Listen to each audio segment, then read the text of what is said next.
तो जैसा कि आपको पता है कि हमने एक्सरसाइज फिजियोलॉजी के जितने भी इंपॉर्टेंट चैप्टर्स थे स्कॉट के एडवर्ड की बुक से पढ़ के उनके सारे लेक्चर्स जो अपलोड कर दिए हैं।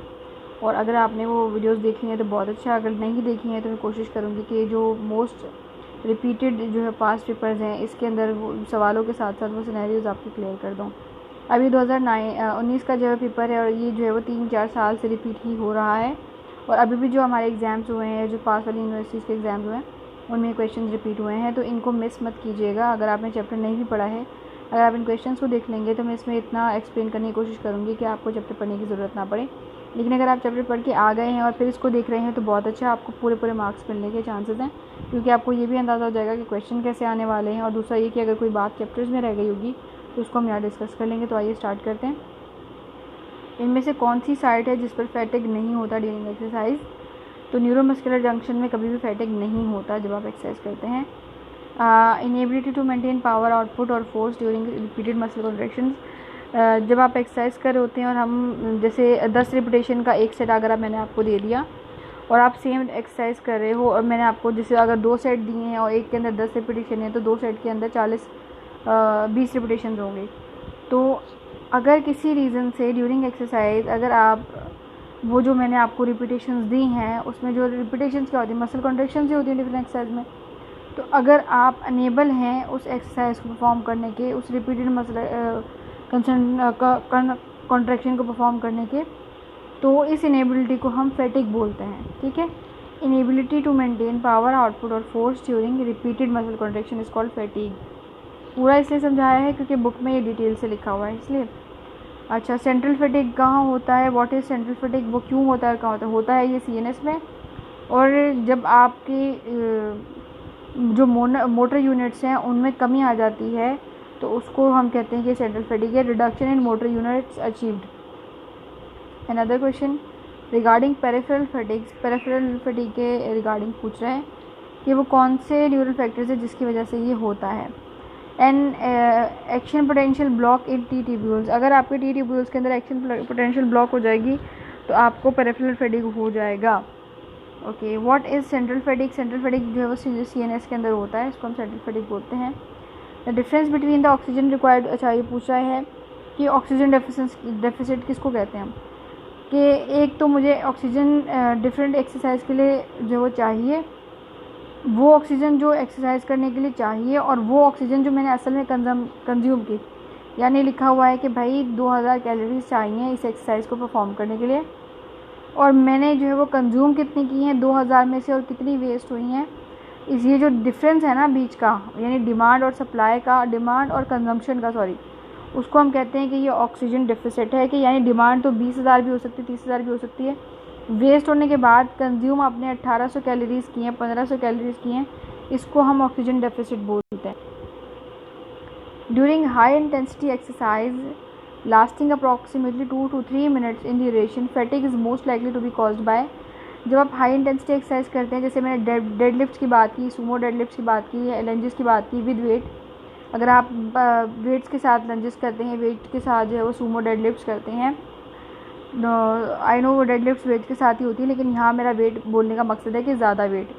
तो अब ये आप जो है 2 से 3 मिनट ही करते हैं, यानी अगर आपको डेडलिफ्ट करने हैं तो आपको 10 रिपीटेशन का एक सेट बोलते हैं, तो आप एक सेट लगाकर और फिर रेस्ट करने के लिए बैठ जाते हैं। तो यानी ये हाई इंटेंसिटी एक्सरसाइज होती है, लेकिन करनी आपको सिर्फ 2 से 3 मिनट होती है। उसके बाद आप फिर रेस्ट करते हैं, फिर एक्सरसाइज करते हैं, फिर रेस्ट करते हैं।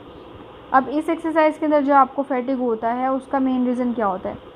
अब क्योंकि हमें ये पता है कि ये हाई इंटेंसिटी एक्सरसाइज है तो इसके अंदर जो मेटाबॉलिक इक्विवेलेंट या जो मेट है वो आपके पास ज़्यादा यूज़ होगा। अब क्योंकि मेटाबॉलिक इक्विवेलेंट ज़्यादा यूज़ होगा, हाई इंटेंसिटी की एक्सरसाइज है, तो मेटाबॉलिक बाय प्रोडक्ट भी बॉडी जो है वो ज़्यादा सीक्रेट करेगी। उस मेटाबॉलिक बाय प्रोडक्ट जिसको हम लैक्टिक एसिड और हाइड्रोजन आयंस बोलते हैं, वो आपकी प्रोटीन्स के अंदर जो है वो फ्री रेडिकल्स को सीक्रेट करना शुरू कर देगी। अब उसको सीक्रेट करे उससे पहले अब आपकी बॉडी फैटिग हो जाती है ना, शॉक लगे उससे पहले, ये फैटिग जो है वो पहला सिग्नल होता है। तो आपकी बॉडी थक कर रुक जाती है और आपका जो हाई इंटेंसिटी की एक्सरसाइज है वो रुक जाती है।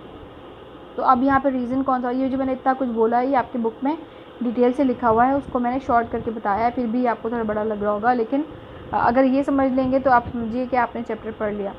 अब ये समझिए कि हाई इंटेंसिटी एक्सरसाइज जो आप 2 या 3 मिनट करते हैं, उसमें जो आपको फैटिग होता है वो किस रीज़न से होता है? वो रीज़न है कि मेटाबॉलिक बाय प्रोडक्ट को जमा हो के जो है वो आपके बॉडी के अंदर फैटिग पैदा कर देता है। बस accumulation of metabolic by product such as lactic acid and hydrogen ions cause the fatigue in the high intensity exercise. बस इतनी सी बात है। Okay, which of these is an unhealthy degree of training? Under training is the unhealthy degree of training. Over training भी नहीं है और over reaching भी नहीं है, ठीक है। The physiological function consume the most ATP at rest. जब आप रेस्ट पे हैं तो सबसे ज़्यादा ATP कौन कंज्यूम करेगा? Sodium potassium pump. The rate limiting enzyme in glycolysis is फॉस्फोफ्रक्टोकाइनेज। Glycolysis के प्रोसीजर के जो रेट है उसको लिमिट करने वाला एंजाइम कौन सा है? फॉस्फोफ्रक्टोकाइनेज है। विच एथलीट वुड लूज। अच्छा, मैंने जिस तरह पहले बात की थी कि एक बंदा जो एंड्योरेंस ट्रेनिंग कर रहा है और एक वेट ट्रेनिंग कर रहा है, तो एंड्योरेंस ट्रेनिंग वाला बंदा अगर अपनी कुछ दिन के लिए ट्रेनिंग छोड़ दे तो उसको रिवर्स इफेक्ट जो है वो बहुत स्लो होंगे। लेकिन अगर कोई स्ट्रेंथ ट्रेनिंग वाला या रेजिस्टेंस ट्रेनिंग वाला बंदा अपनी एक्सरसाइज को कुछ दिन के लिए छोड़ दे तो उसकी पावर जो है वो जल्दी डिट्रेन होने शुरू हो जाती है। अब देखो यहाँ पे वही सवाल रिपीट हो रहा है कि which athlete would lose muscle strength power fastest with training. तो वो जो हाईली ट्रेंड होगा, एक्सपीरियंसड होगा और हाई वेट लिफ्ट करता होगा, वो जो है वो बहुत जल्दी अपनी मसल की पावर भी लूज़ करेगा और स्ट्रेंथ भी लूज़ करेगा और वो रीट्रेन भी हो जाएगा, यानी उसको दोबारा ट्रेनिंग की ज़रूरत पड़ेगी।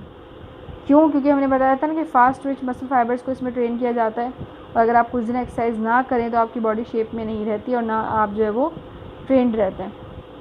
Which of the following is true about tapering. ये आपकी जो स्ट्रेंथ है ना उसके अंदर अच्छी खासी इंप्रूवमेंट ला सकता है टेपरिंग।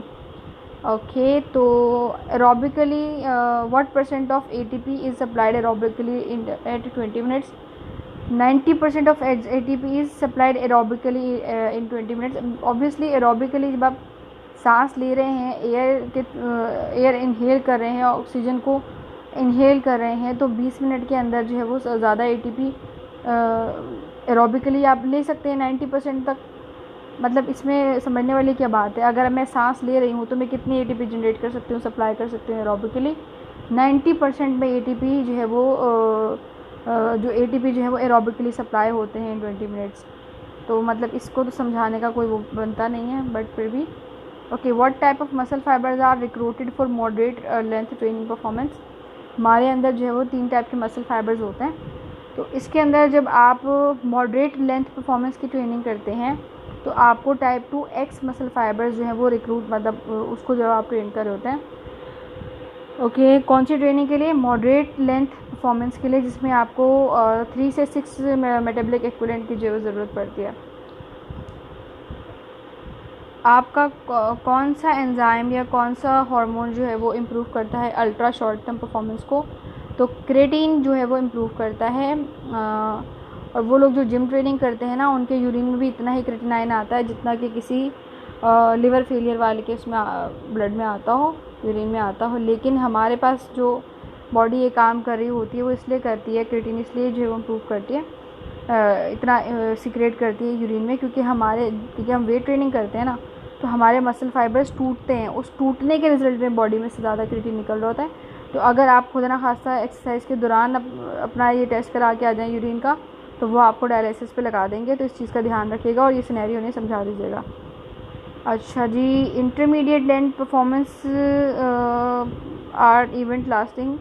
अच्छा, इंटरमीडिएट लेंथ परफॉर्मेंसेज हम किसको बोलते हैं? जो 21 से 60 मिनट के दरमियान की जाएँ उनको हम कहते हैं कि भाई ये इंटरमीडिएट लेंथ परफॉर्मेंस इवेंट्स थे। ओके, तो ये तो आपका क्वेश्चन था वो कवर हो गया। दुआ में याद रखिएगा, अपना ख्याल रखिएगा। कोई इसमें सिनेरियो समझ में ना आया हो तो कमेंट कर दीजिएगा। अदरवाइज़ आप मुझसे डायरेक्टली भी कांटेक्ट कर सकते हैं मेरे इंस्टा पर या मेरे FB पेज पर, या मुझे मेल कर सकते हैं। दुआ में याद रखिएगा, अपना ख्याल रखिएगा। अल्लाह हाफ़िज़, टेक केयर, स्टे ब्लेस्ड।